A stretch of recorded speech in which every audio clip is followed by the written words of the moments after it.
చంద్రబాబు గారి అడుగుజాడల్లోనే నడుస్తున్నాడని కాబోలు, చంద్రబాబు గారి శిష్యుడే కిరణ్ కుమార్ రెడ్డి గారని కాబోలు, చంద్రబాబు గారికి కిరణ్ కుమార్ రెడ్డి గారంటే చాలా మక్కువ.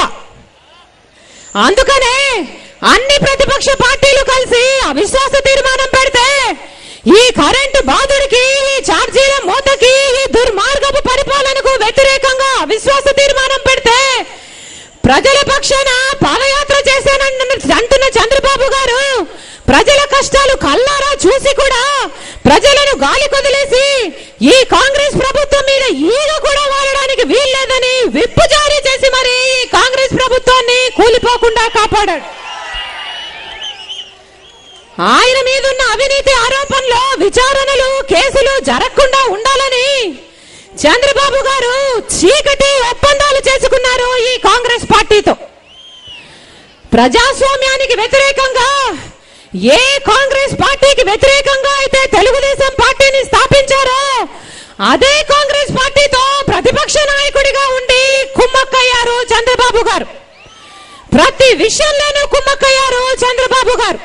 ఎమ్మెల్సీ ఎలక్షన్లలో కుమ్మక్కయ్యారు, ఎమ్మెల్యే ఎలక్షన్లలో, బై ఎలక్షన్లలో కుమ్మక్కయ్యారు, ఎఫ్డిఐ విషయంలో కుమ్మక్కయ్యారు, అవిశ్వాసం మొదటిసారి పెట్టినప్పుడు కుమ్మక్కయ్యారు, అవిశ్వాసం రెండోసారి పెట్టినప్పుడు కుమ్మక్కయ్యాడు. తీరా జగన్మోహన్ రెడ్డి గారి విషయంలో కూడా నీచమైన కుట్రలు పన్ని అబద్ధపు కేసులు పెట్టి ఈ తెలుగుదేశము, కాంగ్రెస్ కుమ్మక్కయ్యి జగనన్నను జైలు పాలు చేశారు. వీరి ఉద్దేశం ఒక్కటే, ఈ రాష్ట్రంలో రెండే పార్టీలు ఉండాలట.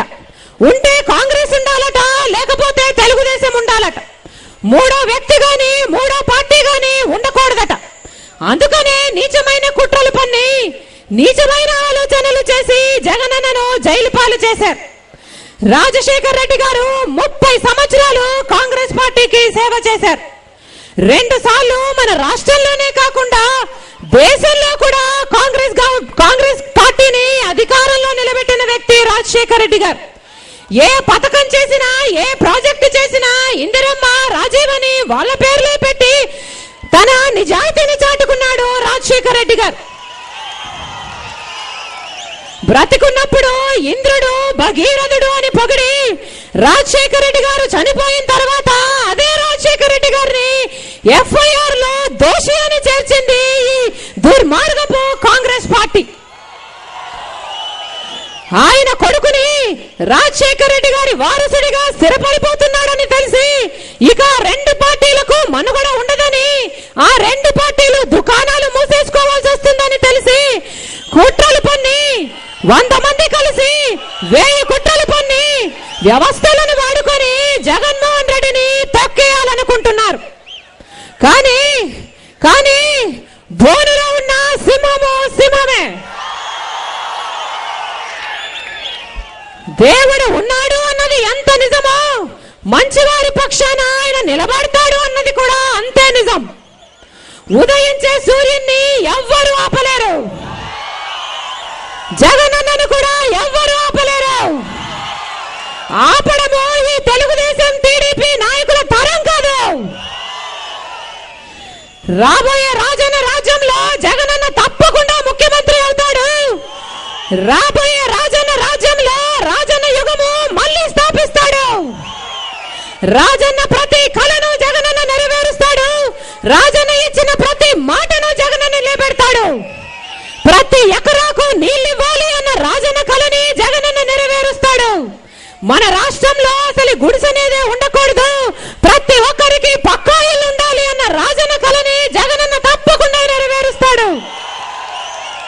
ప్రతి పేద విద్యార్థి గొప్ప చదువులు చదువుకొని గొప్ప ఉద్యోగాలు చేయాలి అన్న రాజన్న కలని జగనన్న నెరవేరుస్తాడు. వైఎస్ఆర్ అమ్మఒడి అనే పథకం ద్వారా మన అక్క చెల్లెల్ని, వారి బిడ్డల్ని చదివించడం కోసము 2 బిడ్డలకు చొప్పున 10వ తరగతి వరకు ఒక్కొక్కరికి నెలకు 500 రూపాయలు నేరుగా అమ్మ అకౌంట్ లోనే పడుతుంది. ఇంటర్ అయితే 700 రూపాయలు, డిగ్రీ అయితే 1000 రూపాయలు నేరుగా అమ్మ అకౌంట్ లోనే పడుతుంది. రాబోయే రాజన్న రాజ్యంలో జగనన్న ముఖ్యమంత్రి అయిన తర్వాత మన వృద్ధులకి, వితంతువులకి పెన్షన్ 700 అవుతుంది. మన వికలాంగులకి పెన్షన్ 1000 రూపాయలు అవుతుంది. 20 కేజీలు అందుకుంటున్న ప్రతి కుటుంబము 30 కేజీల రాబోయే రాజన్న రాజ్యము ఒక సువర్ణ యుగము, అది జగనన్న తప్పకుండా సాధిస్తాడని మీ సాక్షిగా మాటిచ్చి చెబుతున్నాము. త్వరలోనే ఇంకొన్ని రోజుల్లో స్థానిక ఎన్నికలు రాబోతున్నాయి. ఆ తర్వాత జనరల్ ఎలక్షన్లు కూడా రాబోతున్నాయి. ఓటు అన్నది మీ చేతిలో ఉన్న ఆయుధము, అది వృధా అయిపోవడానికి వీల్లేదు. తెలుగుదేశం పార్టీకి, కాంగ్రెస్ పార్టీకి గట్టిగా బుద్ధి చెప్పి జగనన్నని, వైఎస్ఆర్ కాంగ్రెస్ పార్టీని ఆశీర్వదించిన రోజున రాజన్న రాజ్యము తప్పకుండా సాధ్యమవుతుంది. వైఎస్ఆర్ కాంగ్రెస్ పార్టీకి వేసే ప్రతి ఓటు జగనన్న నిర్దోషని మీరు నమ్ముతున్నారని చాటి చెబుతుంది. వైఎస్ఆర్ కాంగ్రెస్ పార్టీకి వేసే ప్రతి ఓటు జగనన్న త్వరగా బయటికి రావడానికి బాటలు వేస్తుంది.